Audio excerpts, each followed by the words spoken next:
তো আন্টিকে এখন একটা ফোন দিয়ে বলবেন যে আম্মু আমি তোমাকে মিথ্যা বলছি, আমি আসলে ইন্টারভিউতে আসি নাই, আমি আজকে বিয়ে করতে আসছি, আমি একটা ছেলেকে ভালোবাসি, তো আজকে আমার বিয়ে। দেখি আন্টির রিয়াকশনটা দেখতে চাই। এটা অন্যদিকে চলে যাবে, তো দেখা যাক আন্টি কি বলে। এটা আসলে অন্যদিকে চলে যেতে পারে। আমি কি দিকে চলে যাবে? আপনার বয়ফ্রেন্ডের নাম বলে ফেলবে? তুই কি ওরই বিয়ে করছস? নো প্রবলেম, আমরা বিপ করে দেব। I assure. আপনি অ্যাসিওর করলে তো আমি শিওর হতে পারি না। বিশ্বাস করে না। এক্সপ্রেশন চাই। হ্যাঁ আম্মু, আম্মু আমি তোমাকে সকালবেলা একটা মিথ্যা কথা বলছি। আমি ইন্টারভিউতে আসিনি, আমি একটা ছেলের সাথে পালা যেতে আসছি। আমি ইন্টারভিউতে আসি না, আমি একটা ছেলের সাথে পালা যেতে আসছি।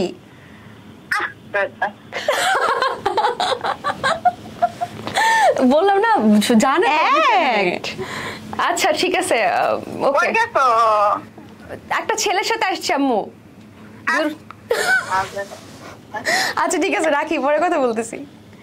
আর বকা না খাই, এবার আমাকে গালি দেওয়া শুরু করবে লিটারালি। আপনি মনে হয় প্রথম মেয়ে বা সন্তান যাকে তার মাও বিশ্বাস করে না যে সে ছেলের সাথে পালায় যাচ্ছে।